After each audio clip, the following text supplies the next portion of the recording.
Good day mga ka-sounds. Ito na yung DI box na in-order natin. Dumating na, no. So ngayon ite-testing natin. Ito siya sa karton.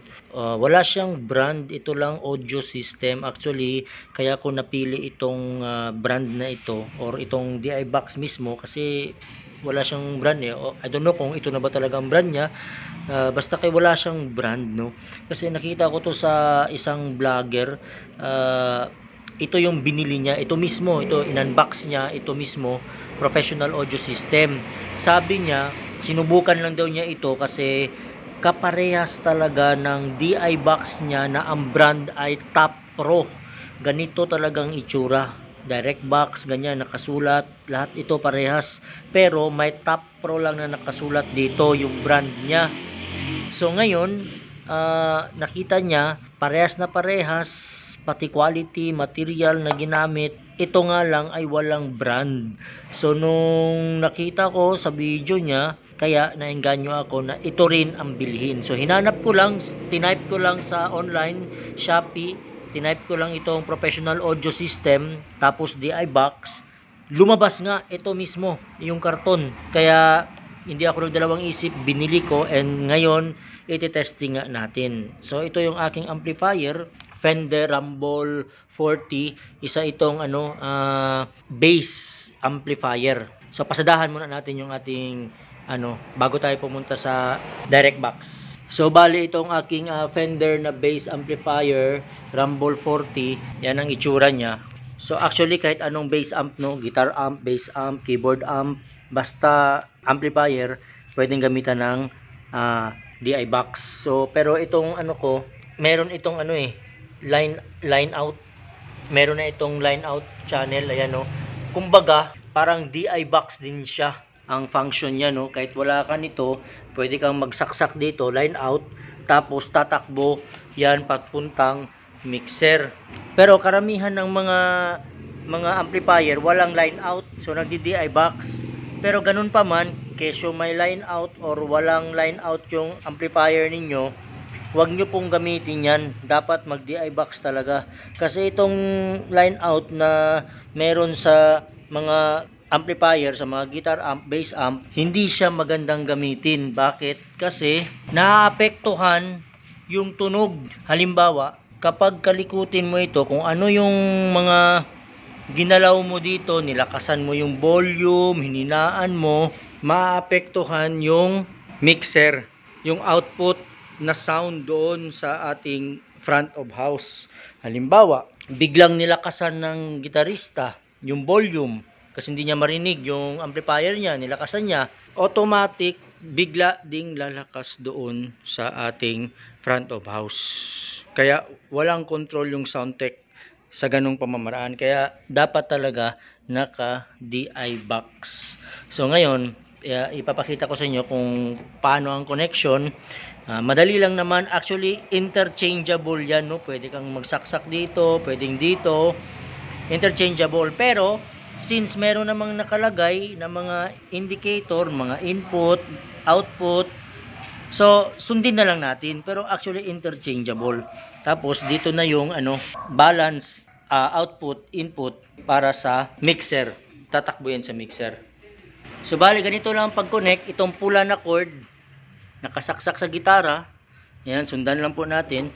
Nakasaksak sa gitara yung ating pula papunta sa DI box input.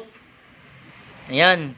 Tapos output naman itong blue na cord nakasaksak papunta sa ating amplifier. Guitar amplifier, bass amplifier, keyboard amplifier, kahit anong amplifier.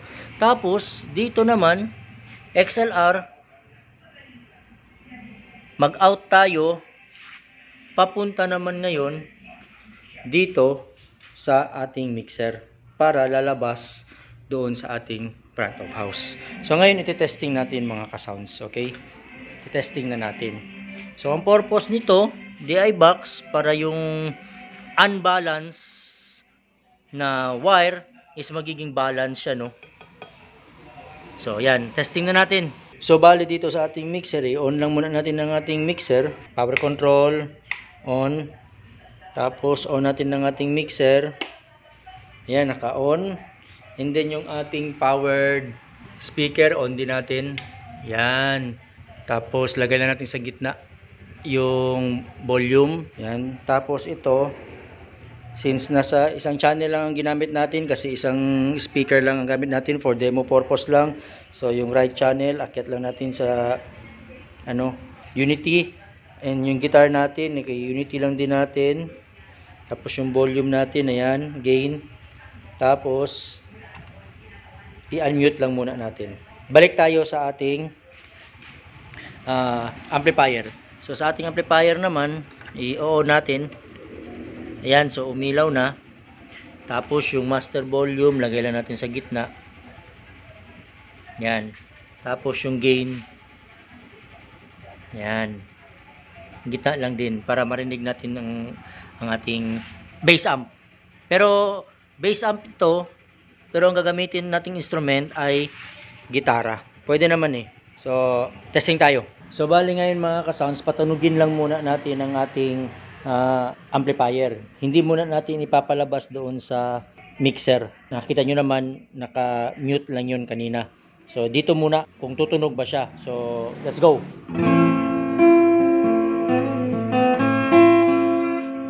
So, ayun mga ka-sounds, tumunog siya, no?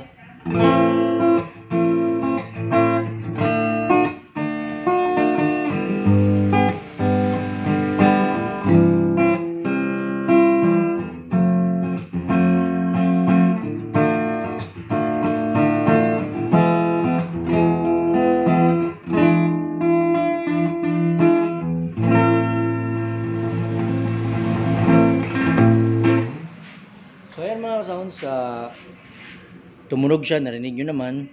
Ngayon, patutunugin natin sabay dito sa bass amp, tsaka lalabas na siya ngayon doon sa ating front of house. Yan. So bali ayan, nasa harap tayo ng ng speaker. Kunwari yan na yung ating front of house, no? So i-unmute ko lang yung mixer, and then tutugtog tayo ng gitara. Lalabas na yun dyan.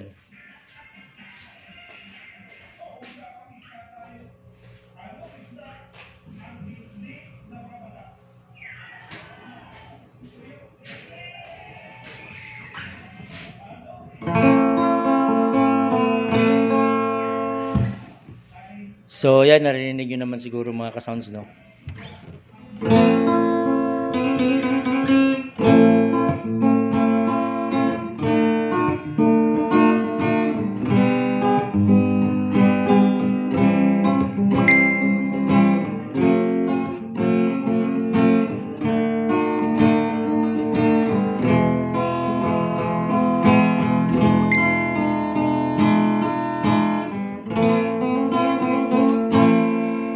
So, tumunog na yung ating front of house. Tumutunog na rin ang ating bass amp. So, yun, nag-pop up pa may message. Pasensya na. So, yan, no? Malinaw. Wala siyang mga humming na extra noise, no? Talagang ang ganda ng tunog. Yung linaw lang ng gitara ang maririnig.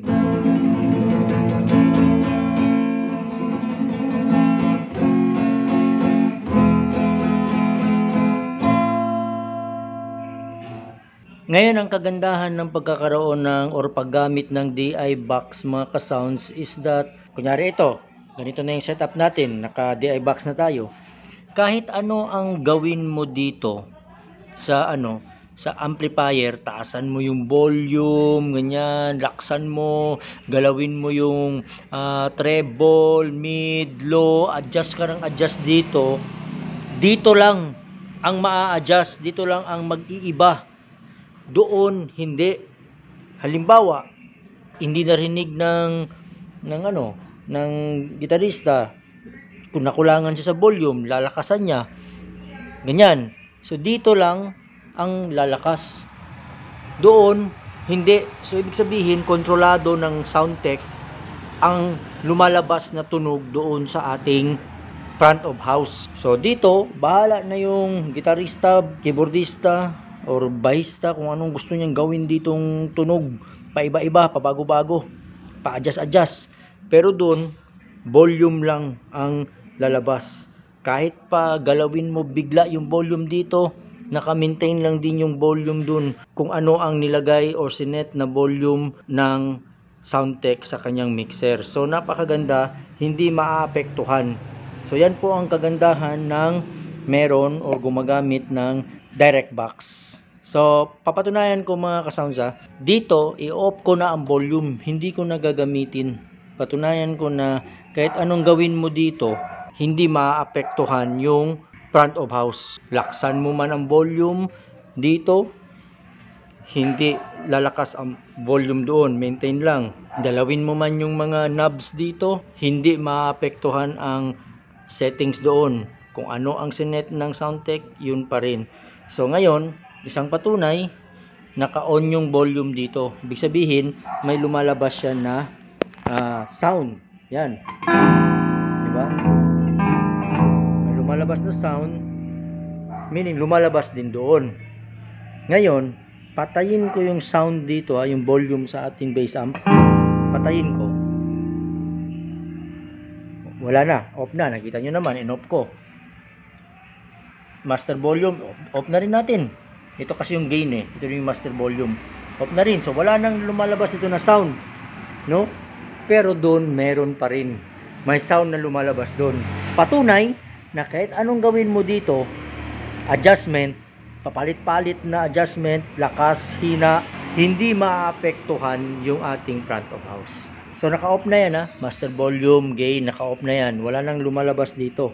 Pero doon, meron pa rin. Pansinin nyo. Balik tayo. Dala ko yung gitara. Dito yung gitara. So, pakinggan nyo ha. Nandito tayo.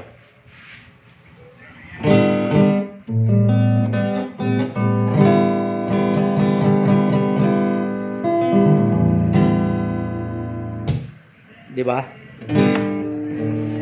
Yan o.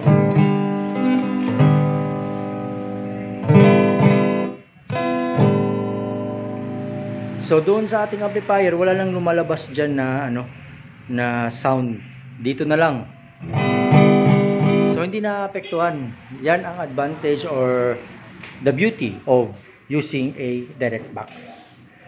So anyway, ano lang naman ito eh. In-unbox ko lang, sinubukan ko lang yung DI box na nabili natin. Ngayon, meron pang isang connection na ituturo ko. Ipapakita ko lang. Hindi naman tayo magaling, no? At least sinishare ko lang yung mga paano gamitin yung DI box. Baka meron kasing nanonood or gustong matuto. So at least makatulong na rin itong video na ito, So ito yung the usual na connection na paggamit ng DI box kapag gumagamit tayo ng mga amplifier, guitar amp, bass amp, or keyboard amp. Paano pag wala kang bass amp, guitar amp, or keyboard amp? Direct. So, pwede rin. So, this time, tuturo ko yung direct. So, paano yung direct? Ganito yung direct. So, itong blue, di ba, nakasaksak to sa amplifier. So, tanggalin na natin. Tanggalin na natin yan. O, ayan. Wala na yan, ha. Tinanggal na. So, ang naiwan na lang is itong pula na sa gitara yan. Ayan, o. O, yan. Sa gitara. Sa gitara, nakasaksak dito. Tapos, itong XLR, nakasaksak din dito. Papunta naman sa mixer. So, wala nang wala nang amp. I-off na rin natin para talaga yan, naka-off. Ibig sabihin, wala na talaga. Ano na lang, gitara na lang na sinaksak natin dito, tsaka XLR papuntang mixer. So ngayon, papatunugin natin. Yun, lapit tayo ulit sa speaker para mas rinig. Bit-bit ko again ulit yung ating gitara. So ayan yung mixer, mag-i-strum tayo. So lumalabas pa rin. 'Di ba? So ngayon, kapag acoustic performance, so kahit wala kayong wala pa kayong mga guitar amp, bass amp, or keyboard amp, tapos may acoustic setup, may gitara, so pwede pa rin gamitin yung DI box, no? Kasi ayan, no, tumutunog naman. Rinig nyo naman, lumalabas sa ating speaker, front of house speaker. So pwede gamitin na siya. So napakaganda ng ating nabiling DI box, no? Ano lang yan, nasa 600 pesos, mura pa. Tapos plus shipping fee, no? So bala ko ngayon bumili ng isa o dalawa pa nito, dagdag, para kapag mag-acoustic, gitara, pwede nating isaksak ng ganito. So magiging balance na yung output ng ating instrument, kasi ito mono to, unbalanced to. Yung sa mga instrument mono yan sila, so ibabalance niya ngayon, mas malinis yung signal na lalabas sa ating speaker, front of house. So ito kasi isa lang ang ano ko, isa lang ang amplifier ko, bass amp lang, kasi kapag may acoustic tapos gumagamit ng bass guitar, so ito yung pinapagamit ko, bass guitar. Tapos dati nagma-mic lang ako, ganyan. So ngayon, dahil may direct box, ida-direct box natin. Ngayon, dahil isa lang yan, tapos kadalasan gitara, acoustic, so pwede ko rin gamitin to. Pero paano pag dalawang gitarista? O, di ba? So kaya bibili pa ako ng isang ganito, para yung isa nakasaksak dito, or kahit silang dalawa na nakasaksak sa ganito, dalawang ganito. Tapos kung magka-extra tayo, bili tayo ulit ng isa pang amplifier para sa setup natin, sa susunod na mga setup natin na acoustic, lahat naka bass amp na, naka guitar amp na. So kung dalawang gitarista, so pwede tayong bumili ng isa pa nito. So saksak natin, tapos as I've said, magdadagdag ako ng ganito, ng dalawa pa para tatlo, para pwede sa keyboard kung may keyboard. So yan lang mga ka-sounds, thank you so much for watching. Sana nagustuhan nyo yung video natin today, and simple unboxing and simple tutorial na rin. Madali lang naman yung mga connection. Thank you so much, kita-kita tayo ulit sa susunod na mga videos, and God bless, to God be the glory po.